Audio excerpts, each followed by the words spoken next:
Professor Youru Wang, also known as Charlie, has his PhD in religion from Temple University. He's taught at Rowan since 2000, so he's been here for a while. His research interests include the reinterpretation of Chinese Buddhist and especially Chan Zen and early Taoist thought in contemporary contexts, and the comparative study and dialogue between Western, postmodern, and Chinese thought. He's the author of Linguistic Strategies in Taoist Zhuangzi and Chinese Buddhism, or Chan Buddhism, sorry. The Other Way of Speaking, that's from Routledge, Cruzon, 2003, and the editor of Deconstruction and the Ethical in Asian Thought, from Routledge in 2007. His articles have appeared in journals such as International Philosophical Quarterly, Philosophy East and West, Asian Philosophy, and the Journal of Chinese Philosophy. He is a member of the editorial board for Tao, a journal of comparative philosophy published by Springer, and he teaches Religions of the World, Religions of Asia, Asian Thought, Introduction to Buddhism, Introduction to Taoism, and selected topics in philosophy and religion studies at Rowan. He is an incredibly vital and valued member of our department, and we're really pleased to have him speaking today in this series. And today he's going to give us a talk entitled Rewriting the History of Chinese Chan Zen Buddhism. Join me in welcoming Professor Wang. Thank you. Very formal introducing myself. Actually, many are from my class of Asian thought here. We have 15 students, at least 14 are here, and some are from my world religion class, a few. Others may be recommended by professor in Asian studies. And also welcome all others to participate, my colleagues here. I usually do research work on philosophical study of Chinese thought, but today I'm talking about historical study of Zen Buddhism. So maybe better for those students who study history. So I'm like a young student try to master the methodology in historical studies. So that's my presentation because time is tight. Here my title, Rewriting the History of Chinese Zen. Most students are familiar with this Zen, Z-E-N, as a term in English dictionary now. But the original word is pronounced as Chan, because that's a Japanese mispronunciation of Chinese word Chan. So I'm talking about Chan Buddhism in Chinese history. So I must write down this Chinese word. Also, it's not all my creative scholarship on this topic. As I said, it's a survey of contemporary scholarship in Chan Buddhism. The reason is that I finished a dictionary, the first English language dictionary of Chan Buddhism. So I must write a very long introduction, historical introduction to this like a 300-page dictionary. I spent a lot of time on that. So this presentation is part of my historical introduction. So sometimes I just read, and sometimes I skip some passages. So first I'll talk about the name Zen Buddhism or Chan Buddhism, literally translated as a school of meditation, because Chan is shortened form of Chinese, original Chinese word in medieval time called Channa. Rendered from Sanskrit word dhyana, but the Chinese sometimes pronounce like dhyana, chana, become channa, then finally become in Japanese Zen and in the West. So denotes the practices of concentrating the mind through meditation or contemplation. So also rooted in the Indian tradition of yoga. Yoga. which aims at a unification of the individual being with the divine. So that's in India context. I guess my students know that. Meditative concentration became integrated into the Buddhist path to enlightenment as one of the three learnings in Chinese called Sanxue of Buddhism. Now jump to Mahayana Buddhism, that's a later development of Buddhism in India, but influential on East Asian countries like China, Tibet, Mongolia, Korea, Japan, and Vietnam, certain countries. So this school continued to practice meditation as one of the 6 perfections, so-called paramadas, 6 paramadas in original Sanskrit, or bodhisattva paths, in Chinese called pusa, but here are very few Chinese. Yeah, I'm sorry. I'm going to skip those Chinese words. It inherited the essential methods of meditation from early Buddhism, while at the same time diversifying them, attempting to overcome the tendency of escapism or quietism, and basing meditation on the Mahayana doctrine of emptiness, mind only, non-duality, and the Buddha nature. So 4 fundamental doctrines for this school of Mahayana Buddhism. But here we must distinguish 2 things. First is approach of meditation by several individual monks or masters in history, and the school of Chan with its unique institutional history. So as a component of Buddhist practice, the approach of meditation could evolve and diversify without establishing a school of Zen. However, the school of Chan is more than just a method or approach. It involves its own ideology, its own community, its own genealogical history, and serving to establish its own identity. So Chan Buddhism is well known for having its own written history. So its history was not written by outsiders, basically by its followers. Their bountiful Chan texts contribute to the invention of Zen history. So most of these texts are hagiographical writings that resemble writings about religious saints in the West, with very little critical scholarship and are not truly historical. So contemporary scholars have applied critical methodology to the study of Chan history and closely examine the literary style, genre, authorship, language, and the editorial process of Chan texts, and reconstructed a different history of Chan Buddhism. So in terms of recent scholarship in Chan Buddhism, historical development of Chan could be roughly divided into 5 stages or phases. Number 1, primitive or prehistorical Chan. That's from 4th century to 6th century Common Era. And early Zen, 7th century. Classical or middle period, that's from 8th to middle 10th century. And the Song Dynasty Chan from middle 10th century to 13th century. And last stage, I put many different periods together from Yuan, Ming, and the Qing Dynasty Chan, those last Chinese dynasties, and the modern period of Chan from 13th century to 20th century. This periodization is only provisional and has its limitations, as the boundaries of various developments are not always clear-cut. The division is thus highly relative. The activities described in different periods may still be connected and overlapping. So first, I skip early period. So I skip a prehistorical or primitive period because of a short of time.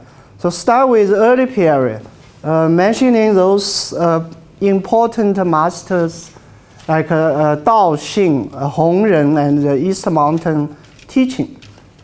So scholars now generally agree that the institutional history of Chan Buddhism, or school of Chan, in a sectarial sense, beginning with Daoxing, that's in 6th century to 7th century, and Hongren, the attributed 4th and 5th patriarch in the orthodox lineage of Chinese Chan Buddhism.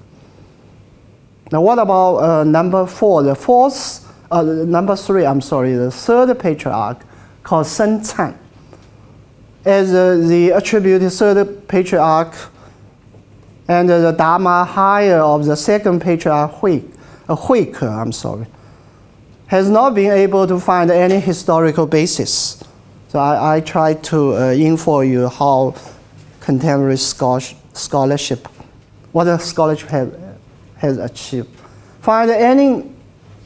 Not being able to find any historical basis. So Sun Chan's contemporary sources did not provide any biographical information for this person, except a list of the second patriarch's followers in which Sun Chan's name appeared. So a vague mention of Sun Chan's meeting with his master, his student Daoxing. So all details of his biography were produced in the 8th century, and his work here, Inscription on the Face in Mind, attributed to him and widely used by Chan tradition, was a forgery, also from the late 8th century. So here information I give to you, most of them have not been used by our textbooks. So my students read the textbooks about Zen Buddhism, Chinese Zen Buddhism. You may find the information contradictory to my lecture, because that's more updated. You will expect like 5 more years or 10 more years being put into our textbook, a new edition of textbook. Now next paragraph. However, we have much more credible information from historical sources about 4th and 5th patriarch, these two people. In exactly a half century, they built up the first Chan community in the history of China, kept it growing through generations, and made a Huangmei, that's a mountain's name, a national center for meditation training. So these two people had about 30 disciples, still quite small if you think so.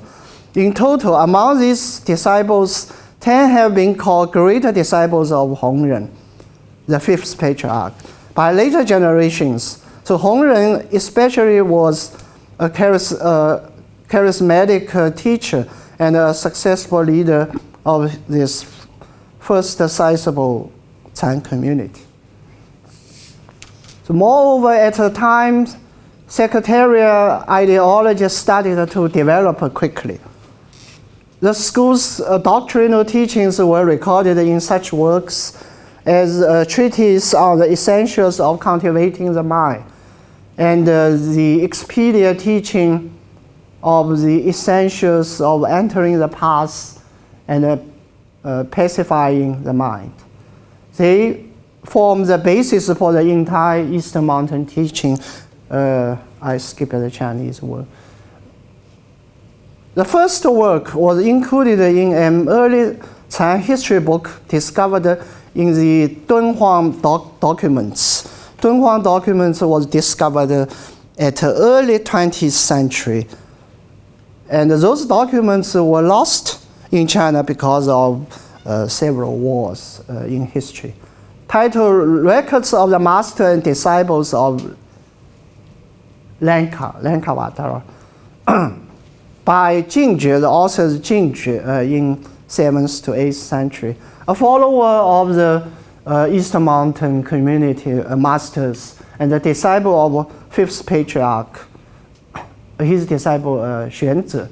It was probably composed later than Hongren's work by the Eastern Mountain followers. The work characterizes this person's approach to meditation as maintaining oneness without wavering.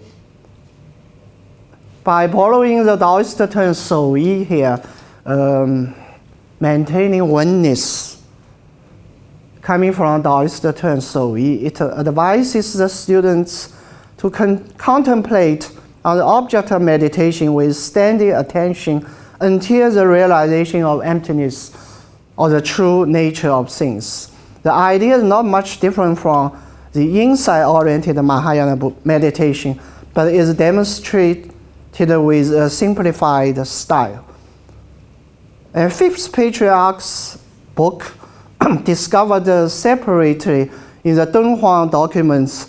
Dunhuang is a famous place in the famous Silk Road for those who study history. Teaches the idea of maintaining the awareness of the true mind. Requires the student to make a vigorous effort constantly through meditation and overcome the ignorance and delusion that conceal the true mind, and let this mind shine forth, like a cloud ceasing to cover the sun, or like a dust ceasing to cover a mirror. So that's about the first part of first period of early Chan Buddhism. Now this section talk about from East Mountain community to Northern school, so a little bit of change. So after Fifth Patriarch's death, East Mountain lineage continued to flourish through Hongren's major disciples. According to the early Chan fractional histories and their contemporary sources, among his 10 great disciples, 4 are most eminent and influential. They are Fa Ru, the first guy, second Lao An, number 3 Shen Xiu, and number 4 Xuan Zi. Shen Xiu was undoubtedly the most prominent and influential disciple of Hongren. He successfully led a huge community of Chan monks at the Yuxuan Temple in Hubei. Ordained about 70 disciples and had many followers from elite society, he was invited by the Empress Wu, the only empress in history of China, to the capital Luoyang, and honored with the title of national teacher by the Empress Wu and her successors. His distinguished disciples continue to be honored by the imperial court after his death. I'm sorry, here a little bit smaller. Shen Xiu's teachings, the most influential disciple of Fifth Patriarch, preserved in works such as the Treatise on the Contemplation of the Mind, Treatise on Perfect Illumination, and 5 Expedient Means. In these teachings, Shen Xiu demonstrated his high ability to use the scriptural tradition of Mahayana Buddhism in explaining his form of practice. He fully embraced the non-dualistic nature of true suchness, but kept the traditional path of gradual cultivation. Evolved from his teacher's notion of 守一, maintaining of oneness, we just mentioned. This person's notion of contemplating the mind advised students to realize pure mind by penetrating the non-substantiality of the ordinary and defiled mind through meditation. To facilitate the meditation process, the traditional dualistic distinction of defiled and pure aspects of the mind was necessarily maintained, although Shen Xiu acknowledged the instantaneous nature of enlightenment. This kind of dualistic distinction was sharply criticized later by Shen Hui, here another person, I'm sorry, as later initiated the controversy between the so-called Northern School and the Southern School, or Subbitism and gradualism. Shen Xiu and his disciples never related themselves to the so-called Northern School. However, due to the further development of the East Mountain teaching, that Shen Xiu and his disciples achieved. And for the convenience of covering the later part of Chan history, many scholars nonetheless follow the convention of subsuming Shen Xiu and his disciples under the category of the Northern School. Due to the prosperity of the early Chan, especially within the East Mountain community and the Northern School, Chan politics, mixed up with religious piety, began to evolve around the issues of who was the prominent disciple of legitimate higher of fifth patriarch, and which lineage had the authenticity of genealogical transmission.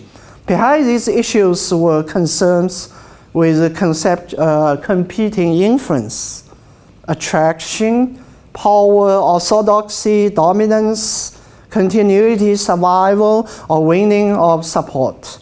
It was during this period and in this general context that the earliest theory of Chan genealogical transmission emerged with several secretarial writings and compiled texts of lineage histories and doctrine tracts.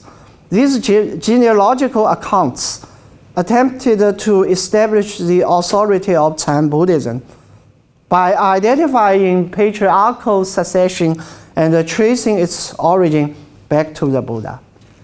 Among these texts, Faru's epitaph was the earliest attempt to link Bodhidharma, that's the first patriarch, the East Mountain teaching, and to construct a successive sixth-generation transmission of Dharma, means Buddhist truth, from Bodhidharma to Huike, Sen Chan, Dao Xing, Hongren, and finally Faru.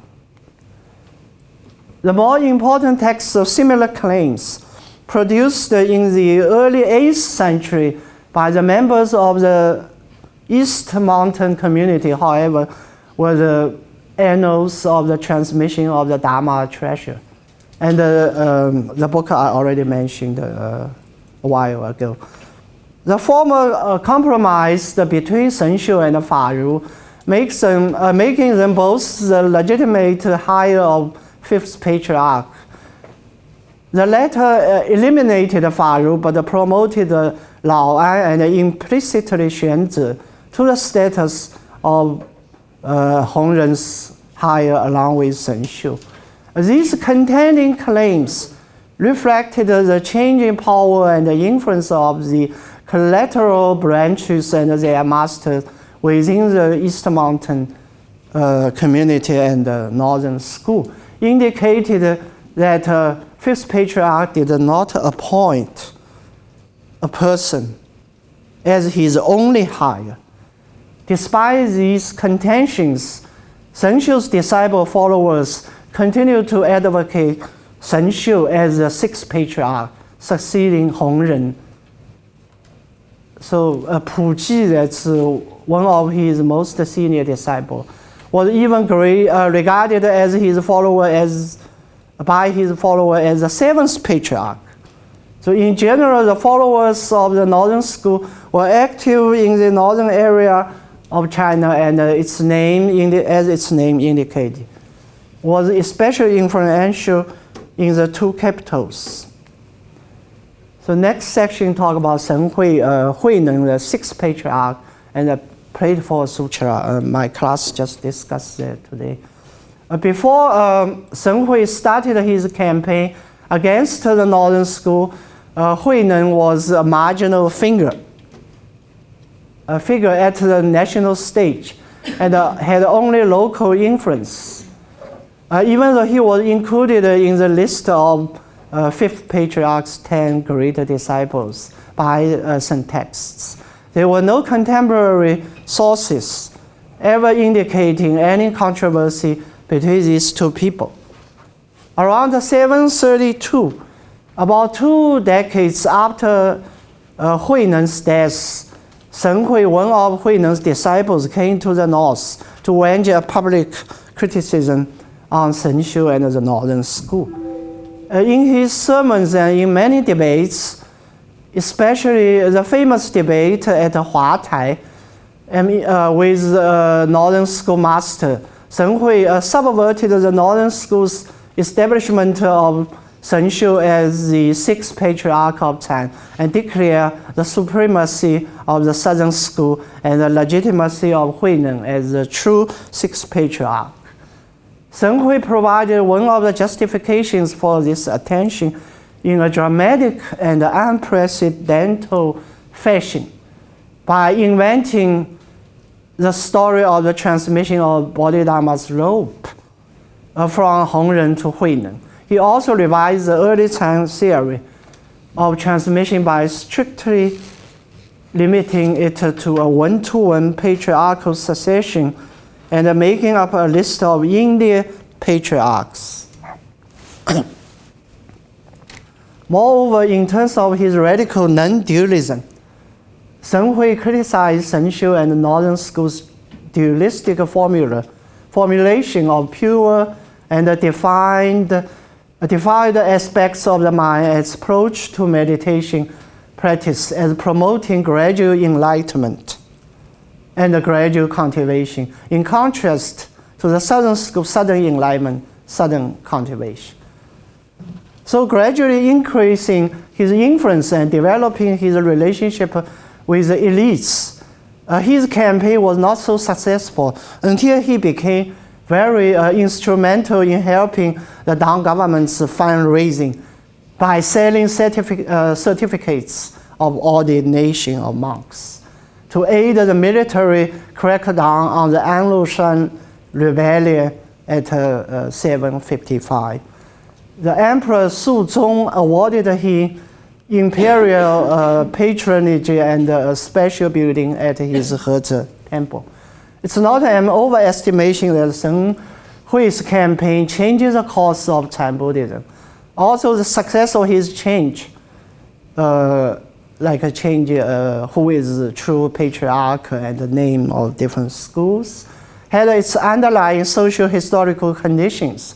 It is true that Shen Hui's legacy, his uncompromisingly non-dualistic and apophatic rhetoric, his claim of the orthodoxy for Huineng and the Southern School and the Southern teaching was well carried on by the later generations of Chan, but his lineage was quickly marginalized and did not last long. Even during his lifetime, Shen Hui had to concede that some kind of gradual cultivation after initial awakening must be followed. And his later follower, Zongmi, in 8th century, had to make it clear that Southern enlightenment needs to be followed by gradual cultivation. So it will not be hard to imagine that the degree of astonishment the general audiences felt when Shen Hui came to the north to declare that Huineng was the true sixth patriarch. No contemporary sources ever provided detailed biographical information about Huineng. The earliest extant biographical information about Huineng comes from the records of Shen Hui's own speech and sermons, but even he does not offer enough details of this real sixth patriarch's life. The second earliest extant source for the biography of Huineng is the Denghuang version of the Platform Sutra. That's the one currently all scholars use, which is the earliest extant version of this most widely read Chan canonical text. The sutra adopts the outline of Huineng's biography from Shen Hui's texts with additional information, including Huineng's winning over Shen Xiu in a verse or gata contest about the understanding of enlightenment, and many other stories of dramatic nature. It presents Huineng as an ideal Chan master, a religious hero who had risen from commoners, being able to overcome numerous obstacles and to demonstrate great virtues and insights, thus appealing to a wide range of audiences. All later texts of Chan history follow the story of Huineng, provided by the Platform Sutra. However, the authenticity of these stories cannot be verified by any historical documents. The only early text close to a historical document is an epitaph for Huineng written by the famous Tang Dynasty poet Wang Wei, commissioned by Shen Hui. Even this text shows some important differences with Shen Hui's account of Huineng and those in the Platform Sutra. Recent scholarship in Chan has pointed out that the hagiographical and legendary rather than historical nature of the narrative on Huineng in the Platform Sutra. Acknowledging this nature is not to deny the existence of Huineng and the significant role the Platform Sutra played in inspiring and edifying Chan Buddhists throughout Chan history. Modern scholars have also critically examined the other parts of the Platform Sutra, Huineng's sermon, his speech, and his recorded conversation with disciples, since some inconsistency in Huineng's teaching is evident. The close study of text and its formative history has led to a long-time debate over the authorship and the formation of the Platform Sutra. Given the fact that the teaching of Shen Hui and Huineng share a lot in common, such as the emphasis on sudden enlightenment, the notion of Wu Nian, no thought, non-duality of concentration and wisdom, etc., and the fact that both texts using similar biography of Huineng, as we discussed above. Some scholars assume that Shen Hui's followers were the actual author or editor of the Platform Sutra. That's the only sutra produced by Chinese Buddhists. Suppose all Buddhist scriptures, sutra, come from India or from Sanskrit or Pali language, but that's only one written with Chinese language. Others argue that we can still detect nuances between Shen Hui's thought and Huineng. For example, Shen Hui's interpretation of no thought further developed what Huineng said in the sutra, and Shen Hui's privileging of intuitive knowing rather than objective knowing, conceptual knowing, was absent in the Platform Sutra.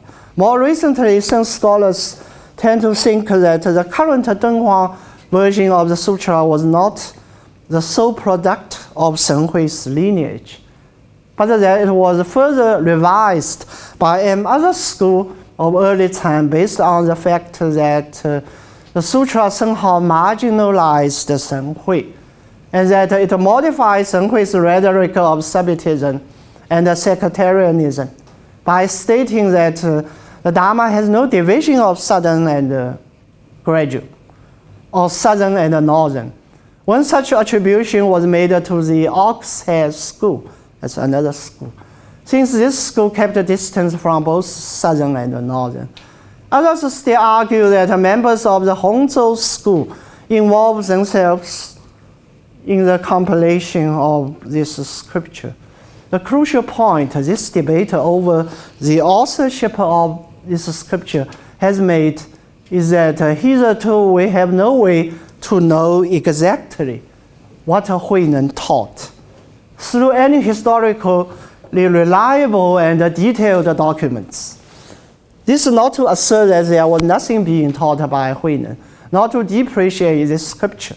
Through the teachings attributed to Huineng, such as desubstantializing Buddha nature, realizing and carrying out non-attachment in one's whole being and activity, and the practice of formless precepts, this most influential text helped shape the identity of mainstream Chinese Chan and become enduring, renewable heritage.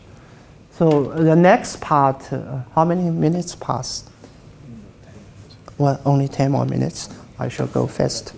Okay, probably last part of my presentation cannot be used. So that's the most important classical period, or called middle period. From around middle of the 8th century to the 10th century, or from the Middle Tang Dynasty to the 5 dynasties, is roughly the so-called classical period of Chan, also called Golden Age of Chan.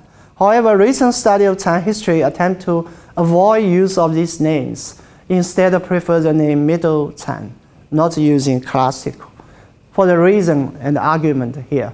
The name classical Chan could be used only under the condition what is being referred to is not exactly the totality of activities and events that actually happened in this period, but instead a retrospective representation or recreation of those activities and events, the reinterpreted or imagined identities of the Tang Dynasty Chan masters within the mind of Song Dynasty, that's the next dynasty.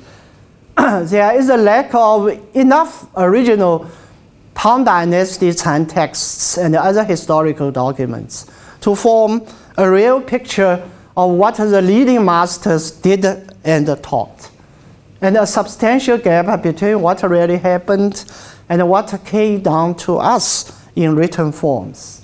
The images of those Tang masters were often made to represent this classical age long after their lifetimes, and their identities were reinvented to fit the taste of the Song Dynasty Chan Buddhists. Thus, the designation of the Golden Age of Chan has been abandoned as a romanticized label. So criticism involves the romanticized tendency also within Western scholarship. During the 60s and 70s, a so-called Orientalist movement with Western intellectuals. They look up to the East, try to find a solution to the West. But that kind of romanticism now is over. But its influence still in scholarship. So keep the name of classical Chan without acknowledging its limits amounts to the same mistake of romanticizing Chan. Contemporary scholars have generally agreed on the retrospective nature of the traditional Chan history configuration of classical Chan.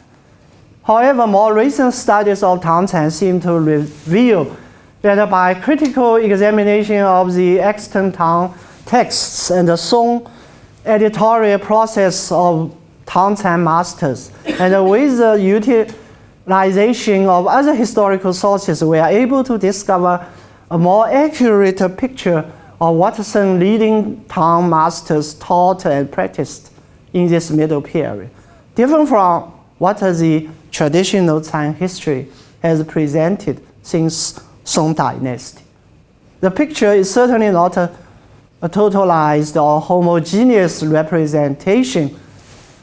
I will skip this theoretical part.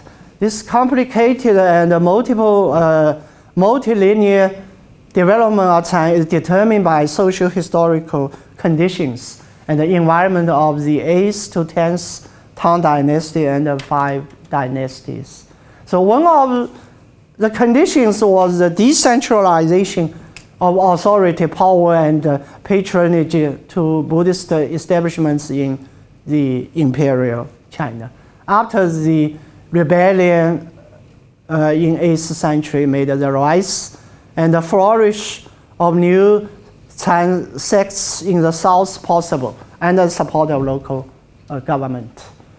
I will skip to next page. I think after finish this, I should stop.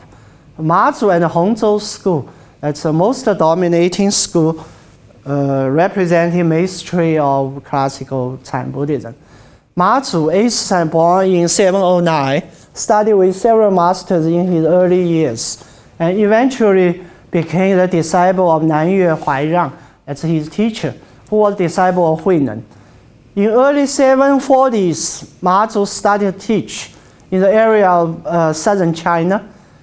In 772, Ma Zu was invited to teach at the Kaiyuan Temple, famous government-sponsored monastery in present-day Nanchang, that's Jiangxi province.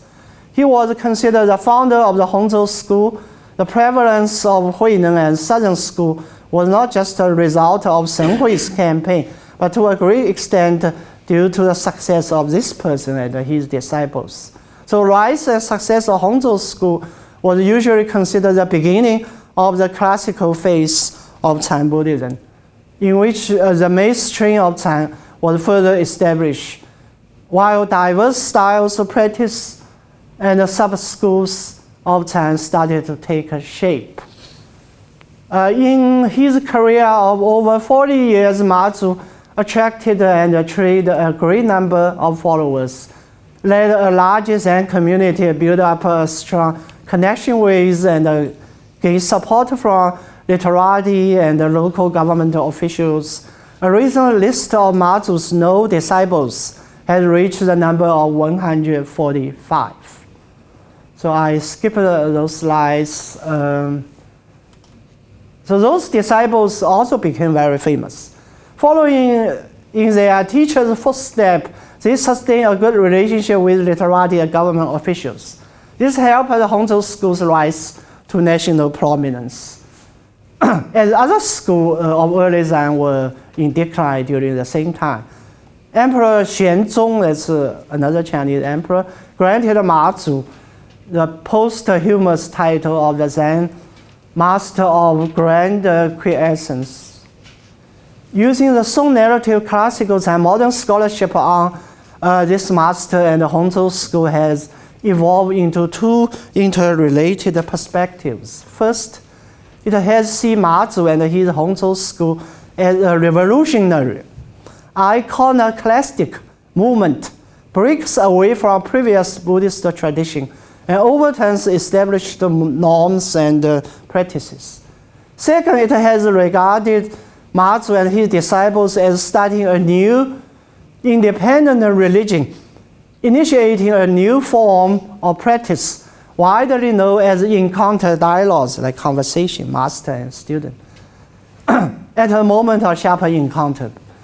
These two perspectives have been seriously challenged by contemporary scholarship on the Hongzhou school. The radical iconoclastic image of the Hongzhou masters portrayed by the stories of Chan encounter dialogues was basically a Song Dynasty editorial edition, revision to the raw materials originally circulated, many of which could no longer be seen by later generations. By critically analyzing and separating those more reliable parts of the Hongzhou texts, such as Ma Zu's texts and his disciples, contemporary scholars demonstrate that Ma Zu and his disciples are not radical enough to be called iconoclasts. Rather than spontaneously reacting to students or using unconventional rhetoric, pedagogical means, which characterize most encounter dialogues that first emerged in the middle 10th century. In those early texts, masters straightforwardly instruct students and use relatively conservative rhetoric pre-existing in early Buddhism, and frequently allude to scriptural passages. They advise students to comply with monastic precepts, rules, following mentors, accumulating good karma. That's a traditional Buddhist teaching. Practice other cultivations, including meditation. Their notion of non-meditation, no cultivation, quite clearly targets the confusion of meditation with enlightenment, or means confused with the goal. It was never meant to stop the practice of meditation. The Hongzhou deconstruction of traditional means and even goals serves to detach students from them and presupposes ongoing practice of Buddhist paths. So furthermore, traditional claimed the Hongzhou school of independent spirit in contrast to the heavy reliance on imperial and aristocratic patronage characteristic of early Chan and elite Chinese Buddhism is no longer convincing. From its very beginning, the Hongzhou school was a recipient of strong support from local government officials, and so it started to receive state approval and imperial patronage. Similarly, the so-called Baizhang, that's Mazu's disciple, invention of the first Chan rules of purity and establishment of one of the earliest independent Chan monastic systems have been proven problematic. And no historical reliable evidence supports such a claim. By the critical examination of these rules of purity, scholars find that legendary Baizhang rules and purity adopted by the later Chan tradition in fact follow the Vinaya, that means the precepts, the early school of Buddhism, rules and those of early Chinese Buddhism, especially the school of precepts. The regulations were attributed to this master for establishing a Dharma hall. That was called Chinese invention of building of Buddhist temples. Sangha hall means the dormitory for monks. Dharma hall means like let master lecture hall, something like communal labor. Can all be traced back to the Vinaya, other Chinese Buddhist texts. Also, it is possible that in the long evolutionary process toward official profile of Chan monastic rules, Baizhang, this person did play an inspiring role. This leads to another crucial point, that Hongzhou schools working within tradition does not mean there is a lack of innovation, of creative reformulation of Buddhist teachings in terms of practical needs in this school. 5 more minutes or almost? Yeah, about 5. That's about it. Oh, okay. Mazu's notion of this mind is Buddha and the ordinary mind is the way have a wide appeal to a great influence on Chan Buddhists and Chinese people. So not only Chan Buddhists, which contributed to the popularity of his school. Through these notions, Mazu emphasizes that enlightenment cannot be sought outside the human mind and its everyday activities. The everyday activities or functions of the human mind, including its ignorance and delusion, are necessary conditions and presuppositions for enlightenment. Without delusion or ignorance, there will be no enlightenment. This is a strictly relational perspective on enlightenment, which can be justified by the teaching of Mahayana scriptures, but it formulated in fresh idiomatic terms. Mazu's teaching caused some concerns with its possible antinomian consequence and garnered criticisms from Zhongmi, that's from another school, and Nanyang Huizong, on its failure to distinguish between ignorance and enlightenment, and defilement and purity. Scholars have pointed out that this is a legitimate concern, but there is no evidence that Mazu advocates any antinomianism and a deluded mind. To counter the misunderstanding, Mazu advocates any Mazu later used an apophatic proposition that there is neither mind nor Buddha, and made clear that all his teachings are nothing but expedient means, which means provisional, for therapeutic purposes, pragmatically useful only to certain people in certain situations. The Hongzhou school as such is neither merely a foreseeable continuation of the received tradition, nor a dramatic shifting of paradigm prompted by an iconoclastic atmosphere, owing to the master's greater capacity to carry out the middle way as opposed to the extremes of either conformism or iconoclasm. I think I just pick up some outlines. So later part also tells that how they form a new theory of genealogical transmission, which means the list of all previous Chan masters to legitimize their own tradition and help to further establish its own identity. So it's quite critical. So here you can see religion will never get rid of politics, even though for Zen Buddhism, that's what contemporary scholars are talking about. But later on, the change is at the last point. Ecumenical and inclusive attitude is even clear with some of Mazu's disciples, with those texts I mentioned. They acknowledge Huineng as major higher of fifth patriarch, but they also recognize the lineage of other schools. So without asserting the superiority of their own school. And they criticize the followers of Shen Hui for their divisive sectarianism and their attachment to the distinction of southern northern schools. Various Zen lineages are seen as belonging to the same extended family, and each distinctive group as part of the larger Chan movement. Yeah, I'm not going to read it. I want to preserve time for question answer.